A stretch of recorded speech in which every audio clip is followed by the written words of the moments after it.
श्रीगणेशाय नमः। अथ ध्यानम्। शान्ताकारं भुजगशयनं पद्मनाभं सुरेशं विश्वाधारं गगनसदृशं मेघवर्णं शुभांगं लक्ष्मीकान्तं कमलनयनं योगिभिर्ध्यानगम्यं वन्दे विष्णुं भवभयहरं सर्वलोकैकनाथं मेघश्यामं पीतकौशेयवासं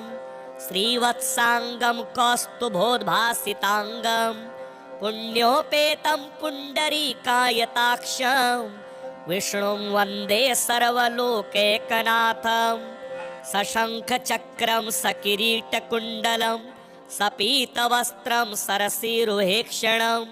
सहारवक्षस्थलशोभिकौस्तुभं नमामि विष्णुं शिरसा चतुर्भुजम्। ॐ पूर्वतो मां हरिः पातु पश्चात् श्रीः सदक्षिणे श्रीकृष्ण उत्तरे पातु श्रीगो विष्णुश्च सर्वशः ऊर्ध्वं मे नन्दनी पातु अधस्तात् क्षारं भृत्सदा पादौ पातु सरोजाङ्गी अङ्गे पातु जनार्दनः जानुनी मे जगन्नाथः ओरो पातु त्रिविक्रमः गुह्यं पातु हृषीकेशः पृष्ठं पातु ममाव्ययः पातु नाभिं ममानन्तः कुक्षिं राक्षसमर्दनः दामोदरो मे हृदयं वक्ष्यः पातु नृकेसरी करौ मे कालियारातिः भुजौ भक्तार्तिभञ्जनः कण्ठं कालाम्बुदश्यामः स्कन्धौ मे कंसमर्दनः नारायणो मे व्यान्नासां कर्णौ मे च प्रभञ्जनः कपालं पातु वैकुण्ठः जिह्वां पातु दयानिधिः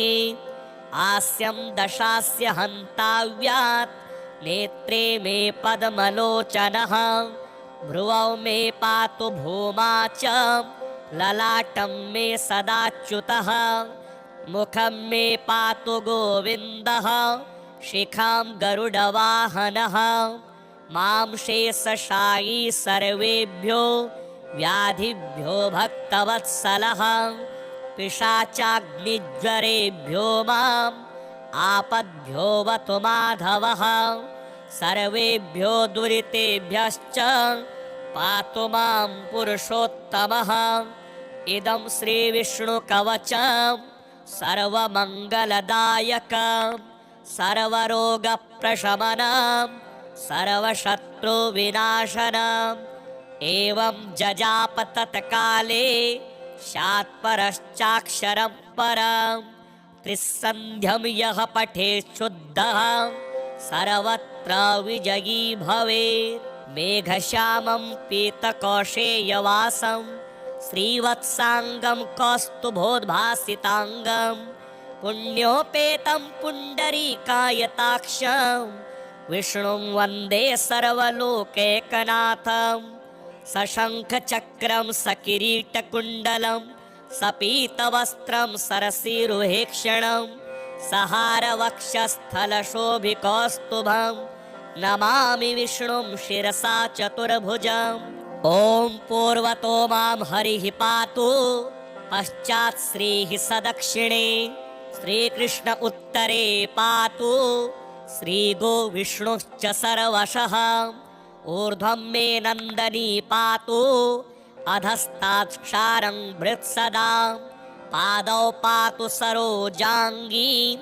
अङ्गे पातु जनार्दनः जानुनी मे जगन्नाथः ओरो पातु त्रिविक्रमः गुह्यं पातु हृषीकेशः पृष्ठं पातु ममाव्ययः पातु नाभिं ममानन्तः कुक्षिं राक्षसमर्दनः दामोदरो मे हृदयं वक्ष्यः पातु नृकेसरी करौ मे कालियारातिः भुजौ भक्तार्तिभञ्जनः कण्ठं कालाम्बुदश्यामः स्कन्धौ मे कंसमर्दनः नारायणो मे व्यान्नासां कर्णौ मे च प्रभञ्जनः कपालं पातु वैकुण्ठः जिह्वां पातु दयानिधिः आस्यं दशास्य हन्ताव्यात् नेत्रे मे पद्मलोचनः भ्रुवौ मे पातु भूमा च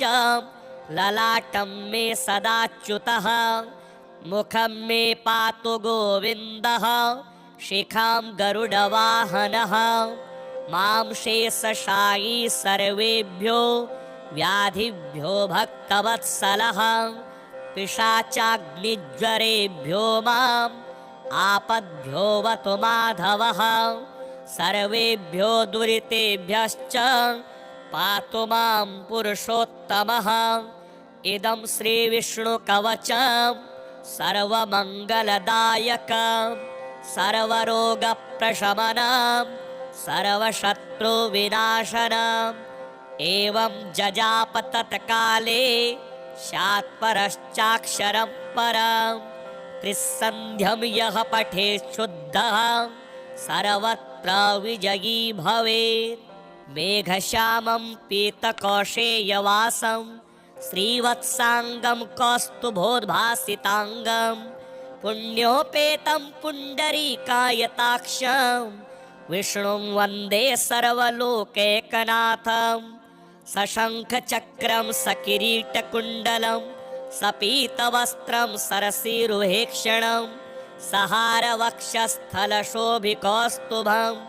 नमामि विष्णुं शिरसा चतुर्भुजम् ॐ पूर्वतो मां हरिः पातु पश्चात् श्रीः सदक्षिणे श्रीकृष्ण उत्तरे पातु श्रीगोविष्णुश्च सर्वशः ऊर्ध्वं मे नन्दनी पातु अधस्तात् क्षारं भृत्सदा पादौ पातु सरोजाङ्गी अङ्गे पातु जनार्दनः जानुनी मे जगन्नाथः ऊरो पातु त्रिविक्रमः गुह्यं पातु हृषीकेशः पृष्ठं पातु ममाव्ययः पातु नाभिं ममानन्तः कुक्षिं राक्षसमर्दनः दामोदरो मे हृदयं वक्ष्यः पातु नृकेसरी करौ मे कालियारातिः भुजौ भक्तार्तिभञ्जनः कण्ठं कालाम्बुदश्यामः स्कन्धौ मे कंसमर्दनः नारायणो मे व्यान्नासां कर्णौ मे च प्रभञ्जनः कपालं पातु वैकुण्ठः जिह्वां पातु दयानिधिः आस्यं दशास्य हन्ताव्यात् नेत्रे मे पद्मलोचनः भ्रुवौ मे पातु भूमा च ललाटं मे सदाच्युतः मुखं मे पातु गोविन्दः शिखां गरुडवाहनः मां शेषशायी सर्वेभ्यो व्याधिभ्यो भक्तवत्सलः पिशाचाग्निज्वरेभ्यो माम् आपद्भ्योऽवतु माधवः सर्वेभ्यो दुरितेभ्यश्च पातु मां पुरुषोत्तमः इदं श्रीविष्णुकवचं सर्वमङ्गलदायकं सर्वरोगप्रशमनं सर्वशत्रुविनाशनम् एवं जजाप तत्काले शात्परश्चाक्षरं परं त्रिसन्ध्यं यः पठेत् शुद्धः सर्वत्र विजयी भवेत् मेघश्यामं पीतकौशेयवासं श्रीवत्साङ्गं कौस्तुभोद्भासिताङ्गं पुण्योपेतं पुण्डरीकायताक्षं विष्णुं वन्दे सर्वलोकैकनाथं सशङ्खचक्रं सकिरीटकुण्डलं सपीतवस्त्रं सरसीरुहेक्षणं सहारवक्षस्थलशोभिकौस्तुभं नमामि विष्णुं शिरसा चतुर्भुजम् ॐ पूर्वतो मां हरिः पातु पश्चात् श्रीः सदक्षिणे श्रीकृष्ण उत्तरे पातु श्रीगोविष्णुश्च सर्वशः ऊर्ध्वं मे नन्दनी पातु अधस्तात् क्षारं भृत्सदा पादौ पातु सरोजाङ्गी अङ्गे पातु जनार्दनः जानुनी मे जगन्नाथः ऊरो पातु त्रिविक्रमः गुह्यं पातु हृषीकेशः पृष्ठं पातु ममाव्ययः पातु नाभिं ममानन्तः कुक्षिं राक्षसमर्दनः दामोदरो मे हृदयं वक्ष्यः पातु नृकेसरी करौ मे कालियारातिः भुजौ भक्तार्तिभञ्जनः कण्ठं कालाम्बुदश्यामः स्कन्धौ मे कंसमर्दनः नारायणो मे व्यान्नासां कर्णौ मे च प्रभञ्जनः कपालं पातु वैकुण्ठः जिह्वां पातु दयानिधिः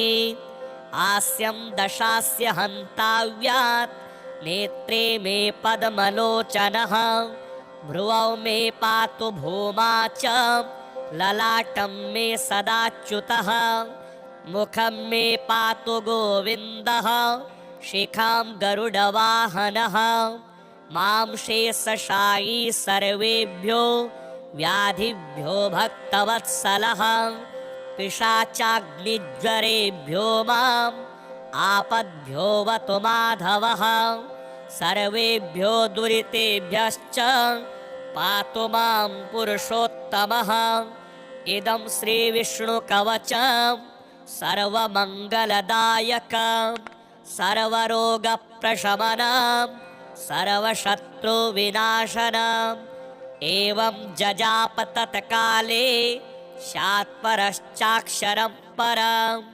त्रिसन्ध्यं यः पठेत् शुद्धः सर्वत्र विजयी भवेत् मेघश्यामं पीतकौशेयवासं श्रीवत्साङ्गं कौस्तुभोद्भासिताङ्गं पुण्योपेतं पुण्डरीकायताक्षं विष्णुं वन्दे सर्वलोकैकनाथं सशङ्खचक्रं सकिरीटकुण्डलं सपीतवस्त्रं सरसीरुहेक्षणं सहारवक्षस्थलशोभिकौस्तुभं नमामि विष्णुं शिरसा चतुर्भुजम् ॐ पूर्वतो मां हरिः पातु पश्चात् श्रीः सदक्षिणे श्रीकृष्ण उत्तरे पातु श्रीगोविष्णुश्च सर्वशः ऊर्ध्वं मे नन्दनी पातु अधस्तात् क्षारं भृत्सदा पादौ पातु सरोजाङ्गी अङ्गे पातु जनार्दनः जानुनी मे जगन्नाथः ऊरो पातु त्रिविक्रमः गुह्यं पातु हृषीकेशः पृष्ठं पातु ममाव्ययः पातु नाभिं ममानन्तः कुक्षिं राक्षसमर्दनः दामोदरो मे हृदयं वक्ष्यः पातु नृकेसरी करौ मे कालियारातिः भुजौ भक्तार्तिभञ्जनः कण्ठं कालाम्बुदश्यामः स्कन्धौ मे कंसमर्दनः नारायणो मे व्यान्नासां कर्णौ मे च प्रभञ्जनः कपालं पातु वैकुण्ठः जिह्वां पातु दयानिधिः हास्यं दशास्य हन्ताव्यात् नेत्रे मे पद्मलोचनः भ्रुवौ मे पातु भूमा च ललाटं मे सदाच्युतः मुखं मे पातु गोविन्दः शिखां गरुडवाहनः मां शेषशायी सर्वेभ्यो व्याधिभ्यो भक्तवत्सलः पिशाचाग्निज्वरेभ्यो माम् आपद्भ्योऽवतु माधवः सर्वेभ्यो दुरितेभ्यश्च पातु मां पुरुषोत्तमः इदं श्रीविष्णुकवचं सर्वमङ्गलदायकं सर्वरोगप्रशमनं सर्वशत्रुविनाशनम् एवं जजाप तत्काले शात्परश्चाक्षरं परं त्रिसन्ध्यं यः पठेत् शुद्धः सर्वत्र विजयी भवेत्। मेघश्यामं पीतकौशेयवासं श्रीवत्साङ्गं कौस्तुभोद्भासिताङ्गं पुण्योपेतं पुण्डरीकायताक्षं विष्णुं वन्दे सर्वलोकैकनाथं। सशङ्खचक्रं सकिरीटकुण्डलं सपीतवस्त्रं सरसीरुहेक्षणं सहारवक्षस्थलशोभिकौस्तुभं नमामि विष्णुं शिरसा चतुर्भुजम्। ॐ पूर्वतो मां हरिः पातु पश्चात् श्रीः सदक्षिणे श्रीकृष्ण उत्तरे पातु श्रीगोविष्णुश्च सर्वशः। ऊर्ध्वं मे नन्दनी पातु अधस्तात्क्षारं भृत्सदा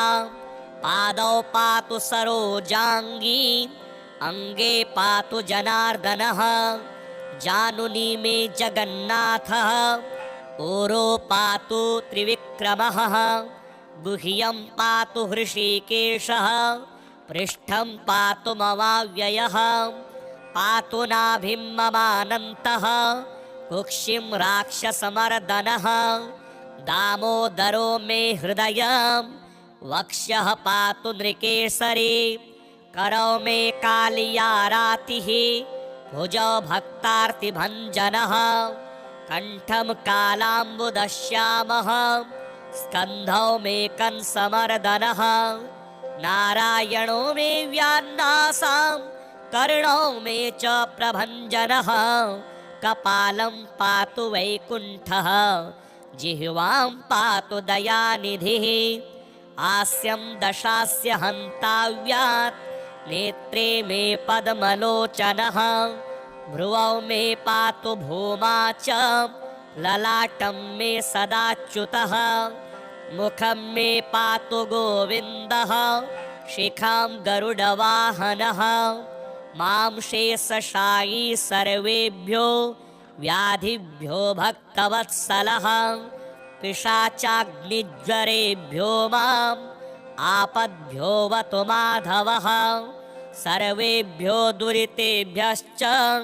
पातु मां पुरुषोत्तमः इदं श्रीविष्णुकवचं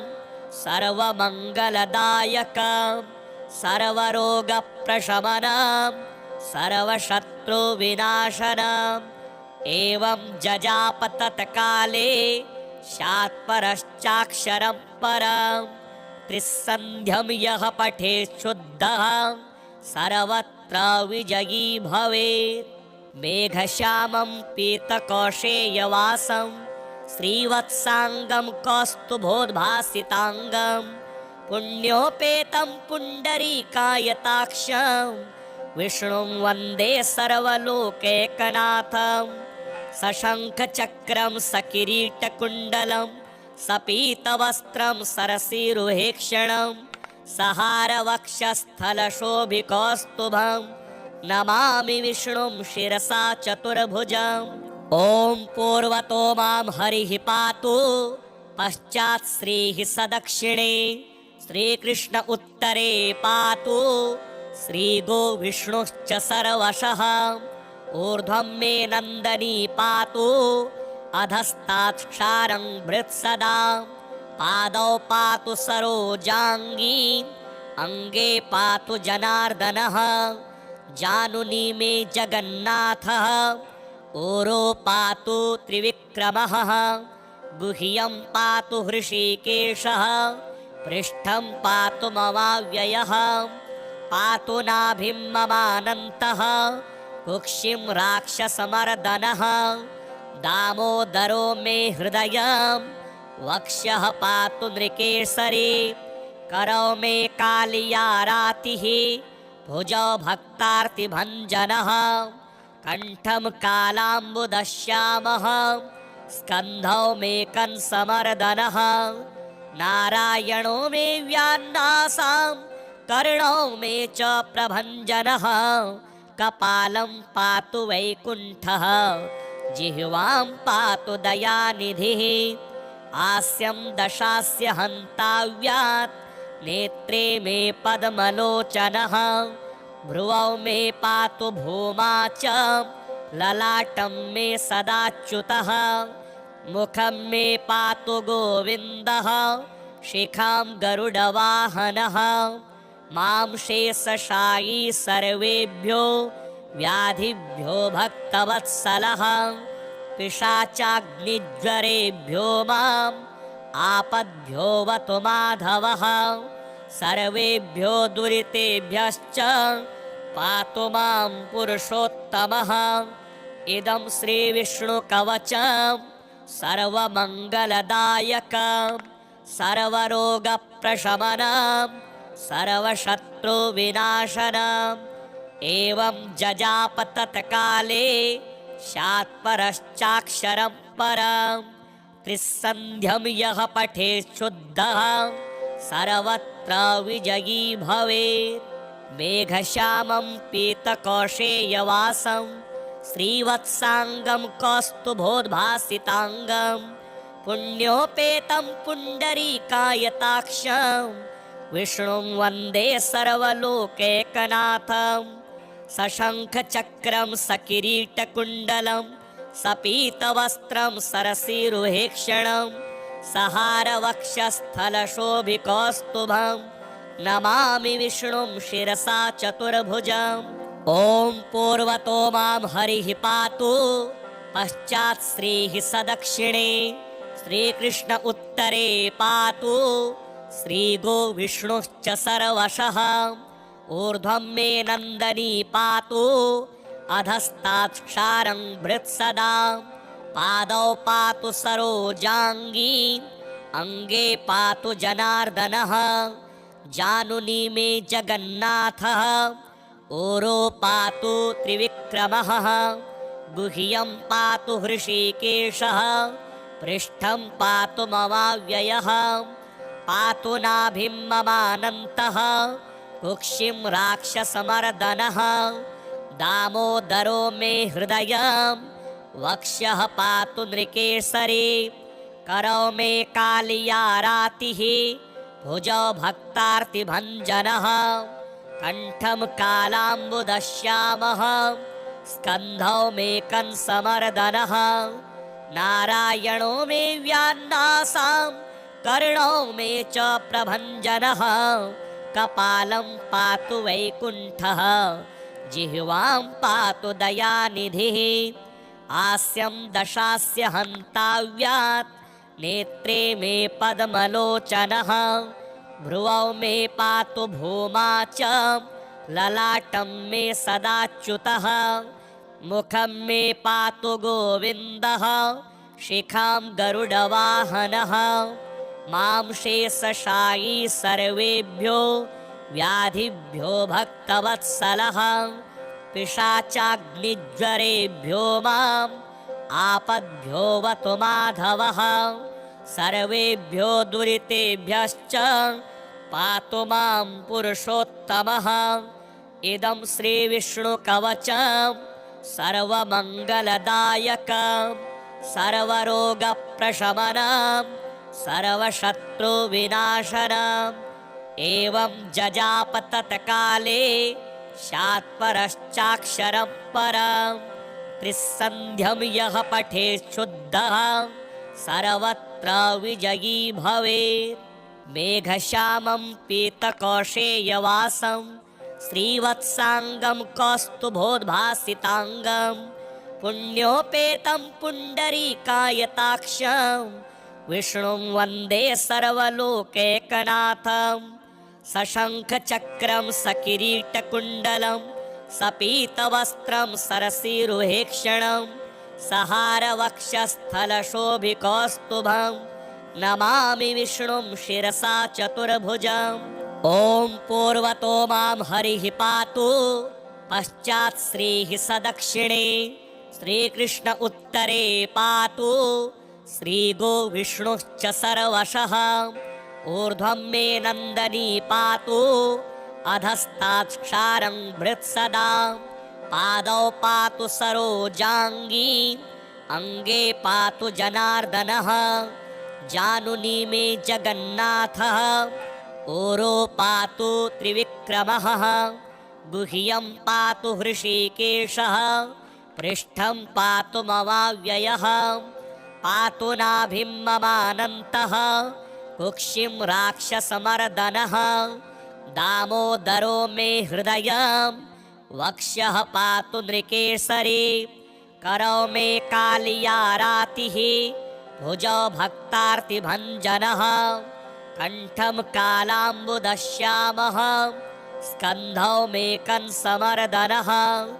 नारायणो मे व्यान्नासां कर्णौ मे च प्रभञ्जनः कपालं पातु वैकुण्ठः जिह्वां पातु दयानिधिः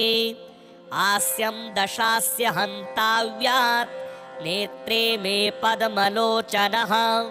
भ्रुवौ मे पातु भूमा च ललाटं मे सदाच्युतः मुखं मे पातु गोविन्दः शिखां गरुडवाहनः मां शेषशायी सर्वेभ्यो व्याधिभ्यो भक्तवत्सलः पिशाचाग्निज्वरेभ्यो माम् आपद्भ्यो वतु माधवः सर्वेभ्यो दुरितेभ्यश्च पातु मां पुरुषोत्तमः इदं श्रीविष्णुकवचं सर्वमङ्गलदायकं सर्वरोगप्रशमनं सर्वशत्रुविनाशनम् एवं जजाप तत्काले शात्परश्चाक्षरं परं त्रिसन्ध्यं यः पठेत् शुद्धः सर्वत्र विजयी भवेत् मेघश्यामं पीतकौशेयवासं श्रीवत्साङ्गं कौस्तुभोद्भासिताङ्गं पुण्योपेतं पुण्डरीकायताक्षं विष्णुं वन्दे सर्वलोकैकनाथं सशङ्खचक्रं सकिरीटकुण्डलं सपीतवस्त्रं सरसीरुहेक्षणं सहारवक्षस्थलशोभिकौस्तुभं नमामि विष्णुं शिरसा चतुर्भुजम् ॐ पूर्वतो मां हरिः पातु पश्चात् श्रीः सदक्षिणे श्रीकृष्ण उत्तरे पातु श्रीगो विष्णुश्च सर्वशः ऊर्ध्वं मे नन्दनी पातु अधस्तात्क्षारं भृत्सदा पादौ पातु सरोजाङ्गी अङ्गे पातु जनार्दनः जानुनी मे जगन्नाथः ओरो पातु त्रिविक्रमः गुह्यं पातु हृषीकेशः पृष्ठं पातु ममाव्ययः पातु नाभिं ममानन्तः कुक्षिं राक्षसमर्दनः दामोदरो मे हृदयं वक्ष्यः पातु नृकेसरी करौ मे कालियारातिः भुजौ भक्तार्तिभञ्जनः कण्ठं कालाम्बुदश्यामः स्कन्धौ मे कंसमर्दनः नारायणो मे व्यान्नासां कर्णौ मे च प्रभञ्जनः कपालं पातु वैकुण्ठः जिह्वां पातु दयानिधिः आस्यं दशास्य हन्ताव्यात् नेत्रे मे पद्मलोचनः भ्रुवौ मे पातु भूमा च ललाटं मे सदाच्युतः मुखं मे पातु गोविन्दः शिखां गरुडवाहनः मां शेषशायी सर्वेभ्यो व्याधिभ्यो भक्तवत्सलः पिशाचाग्निज्वरेभ्यो माम् आपद्भ्यो वतु माधवः सर्वेभ्यो दुरितेभ्यश्च पातु मां पुरुषोत्तमः इदं श्रीविष्णुकवचं सर्वमङ्गलदायकं सर्वरोगप्रशमनं सर्वशत्रुविनाशनम् एवं जजाप तत्काले शात्परश्चाक्षरं परं त्रिसन्ध्यं यः पठेत् शुद्धः सर्वत्र विजयी भवेत् मेघश्यामं पीतकौशेयवासं श्रीवत्साङ्गं कौस्तुभोद्भासिताङ्गं पुण्योपेतं पुण्डरीकायताक्षं विष्णुं वन्दे सर्वलोकैकनाथं सशङ्खचक्रं सकिरीटकुण्डलं सपीतवस्त्रं सरसीरुहेक्षणं सहारवक्षस्थलशोभिकौस्तुभं नमामि विष्णुं शिरसा चतुर्भुजम्। ॐ पूर्वतो मां हरिः पातु पश्चात् श्रीः सदक्षिणे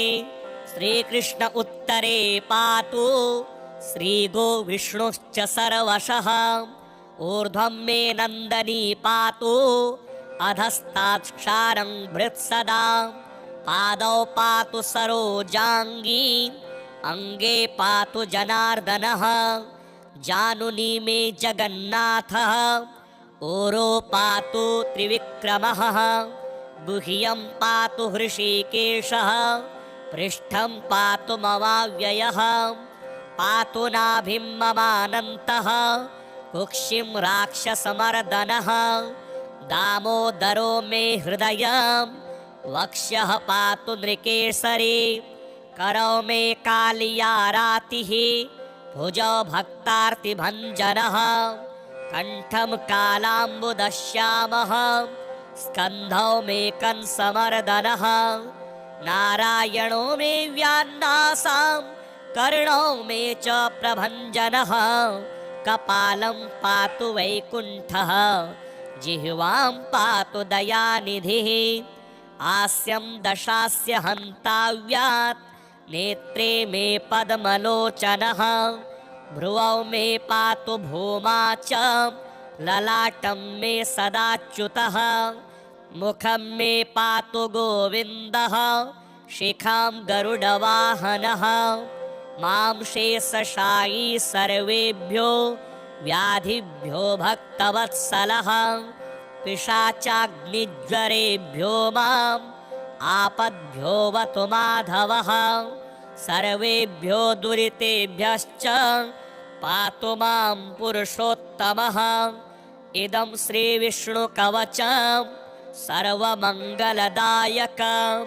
सर्वरोगप्रशमनं सर्वशत्रुविनाशनम् एवं जजाप तत्काले शात्परश्चाक्षरं परं त्रिसन्ध्यं यः पठेत् शुद्धः सर्वत्र विजयी भवेत्। मेघश्यामं पीतकौशेयवासं श्रीवत्साङ्गं कौस्तुभोद्भासिताङ्गं पुण्योपेतं पुण्डरीकायताक्षं विष्णुं वन्दे सर्वलोकैकनाथं सशङ्खचक्रं सकिरीटकुण्डलं सपीतवस्त्रं सरसीरुहेक्षणं सहारवक्षस्थलशोभिकौस्तुभं नमामि विष्णुं शिरसा चतुर्भुजम्। ॐ पूर्वतो मां हरिः पातु पश्चात् श्रीः सदक्षिणे श्रीकृष्ण उत्तरे पातु श्रीगो विष्णुश्च सर्वशः ऊर्ध्वं मे नन्दनी पातु अधस्तात्क्षारं भृत्सदा पादौ पातु सरोजाङ्गी अङ्गे पातु जनार्दनः जानुनी मे जगन्नाथः ऊरो पातु त्रिविक्रमः गुह्यं पातु हृषीकेशः पृष्ठं पातु ममाव्ययः पातु नाभिं ममानन्तः कुक्षिं राक्षसमर्दनः दामोदरो मे हृदयं वक्ष्यः पातु नृकेसरी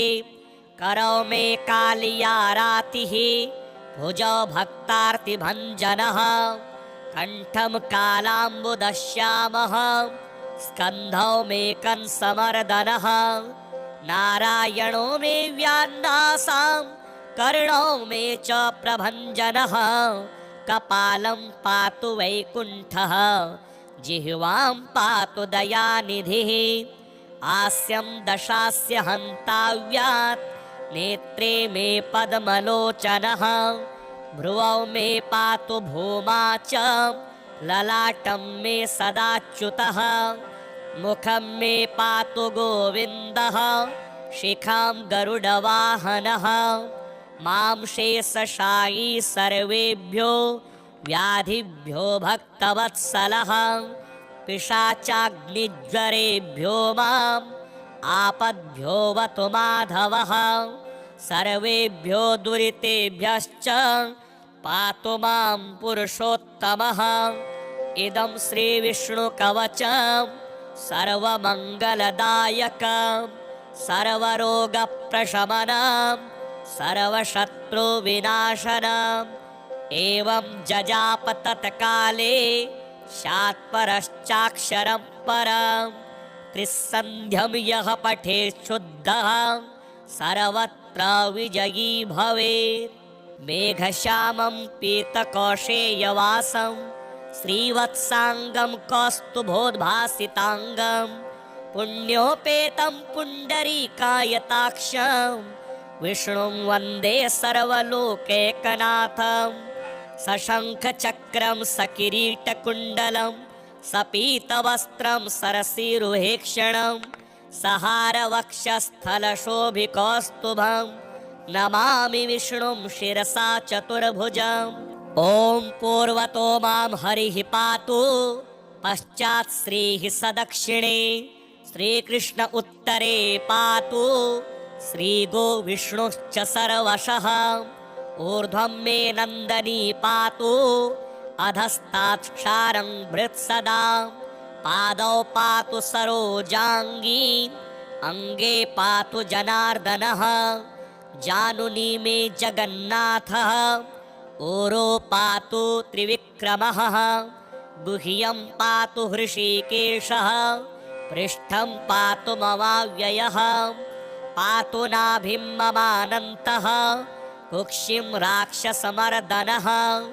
दामोदरो मे हृदयं वक्ष्यः पातु नृकेसरी करौ मे कालियारातिः भुजौ भक्तार्तिभञ्जनः कण्ठं कालाम्बुदश्यामः स्कन्धौ मे कंसमर्दनः नारायणो मे व्यान्नासां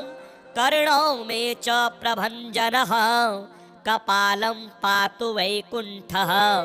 जिह्वां पातु दयानिधिः हास्यं दशास्य हन्ताव्यात् नेत्रे मे पद्मलोचनः भ्रुवौ मे पातु भूमा च ललाटं मे सदाच्युतः मुखं मे पातु गोविन्दः शिखां गरुडवाहनः मां शेषशायी सर्वेभ्यो व्याधिभ्यो भक्तवत्सलः पिशाचाग्निज्वरेभ्यो माम् आपद्भ्यो वतु माधवः सर्वेभ्यो दुरितेभ्यश्च पातु मां पुरुषोत्तमः इदं श्रीविष्णुकवचं सर्वमङ्गलदायकं सर्वरोगप्रशमनं सर्वशत्रुविनाशनम् एवं जजाप तत्काले शात्परश्चाक्षरं परं त्रिसन्ध्यं यः पठेत् शुद्धः सर्वत्र विजयी भवेत् मेघश्यामं पीतकौशेयवासं श्रीवत्साङ्गं कौस्तुभोद्भासिताङ्गं पुण्योपेतं पुण्डरीकायताक्षं विष्णुं वन्दे सर्वलोकैकनाथं सशङ्खचक्रं सकिरीटकुण्डलं सपीतवस्त्रं सरसीरुहेक्षणं सहारवक्षस्थलशोभिकौस्तुभं नमामि विष्णुं शिरसा चतुर्भुजम् ॐ पूर्वतो मां हरिः पातु पश्चात् श्रीः सदक्षिणे श्रीकृष्ण उत्तरे पातु श्रीगो विष्णुश्च सर्वशः ऊर्ध्वं मे नन्दनी पातु अधस्तात्क्षारं भृत्सदा पादौ पातु सरोजाङ्गी अङ्गे पातु जनार्दनः जानुनी मे जगन्नाथः ऊरो पातु त्रिविक्रमः गुह्यं पातु हृषीकेशः पृष्ठं पातु ममाव्ययः पातु नाभिं ममानन्तः कुक्षिं राक्षसमर्दनः दामोदरो मे हृदयं वक्ष्यः पातु नृकेसरी करौ मे कालियारातिः भुजौ भक्तार्तिभञ्जनः कण्ठं कालाम्बुदश्यामः स्कन्धौ मे कंसमर्दनः नारायणो मे व्यान्नासां कर्णौ मे च प्रभञ्जनः कपालं पातु वैकुण्ठः जिह्वां पातु दयानिधिः आस्यं दशास्य हन्ताव्यात्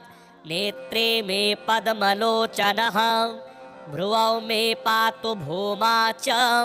ललाटं मे सदाच्युतः मुखं मे पातु गोविन्दः शिखां गरुडवाहनः मां शेषशायी सर्वेभ्यो व्याधिभ्यो भक्तवत्सलः पिशाचाग्निज्वरेभ्यो माम् आपद्भ्यो वतु माधवः सर्वेभ्यो दुरितेभ्यश्च पातु मां पुरुषोत्तमः इदं श्रीविष्णुकवचं सर्वमङ्गलदायकं सर्वरोगप्रशमनं सर्वशत्रुविनाशनम् एवं जजाप तत्काले शात्परश्चाक्षरं परं त्रिसन्ध्यं यः पठेत् शुद्धः सर्वत्र विजयी भवेत् मेघश्यामं पीतकौशेयवासं श्रीवत्साङ्गं कौस्तुभोद्भासिताङ्गं पुण्योपेतं पुण्डरीकायताक्षं विष्णुं वन्दे सर्वलोकैकनाथं सशङ्खचक्रं सकिरीटकुण्डलं सपीतवस्त्रं सरसीरुहेक्षणं सहारवक्षस्थलशोभिकौस्तुभं नमामि विष्णुं शिरसा चतुर्भुजम् ॐ पूर्वतो मां हरिः पातु पश्चात् श्रीः सदक्षिणे श्रीकृष्ण उत्तरे पातु श्रीगोविष्णुश्च सर्वशः ऊर्ध्वं मे नन्दनी पातु अधस्तात् क्षारं भृत्सदा पादौ पातु सरोजाङ्गी अङ्गे पातु जनार्दनः जानुनी मे जगन्नाथः ऊरो पातु त्रिविक्रमः गुह्यं पातु हृषीकेशः पृष्ठं पातु ममाव्ययः पातु नाभिं ममानन्तः कुक्षिं राक्षसमर्दनः दामोदरो मे हृदयं वक्ष्यः पातु नृकेसरी करौ मे कालियारातिः भुजौ भक्तार्तिभञ्जनः कण्ठं कालाम्बुदश्यामः स्कन्धौ मे कंसमर्दनः नारायणो मे व्यान्नासां कर्णौ मे च प्रभञ्जनः कपालं पातु वैकुण्ठः जिह्वां पातु दयानिधिः आस्यं दशास्य हन्ताव्यात् नेत्रे मे पद्मलोचनः भ्रुवौ मे पातु भूमा च ललाटं मे सदाच्युतः मुखं मे पातु गोविन्दः शिखां गरुडवाहनः मां शेषशायी सर्वेभ्यो व्याधिभ्यो भक्तवत्सलः पिशाचाग्निज्वरेभ्यो माम् आपद्भ्यो वतु माधवः सर्वेभ्यो दुरितेभ्यश्च पातु मां पुरुषोत्तमः इदं श्रीविष्णुकवचं सर्वमङ्गलदायकं सर्वरोगप्रशमनं सर्वशत्रुविनाशनम् एवं जजाप तत्काले शात्परश्चाक्षरं परं त्रिसन्ध्यं यः पठेत् शुद्धः सर्वत्र विजयी भवेत्।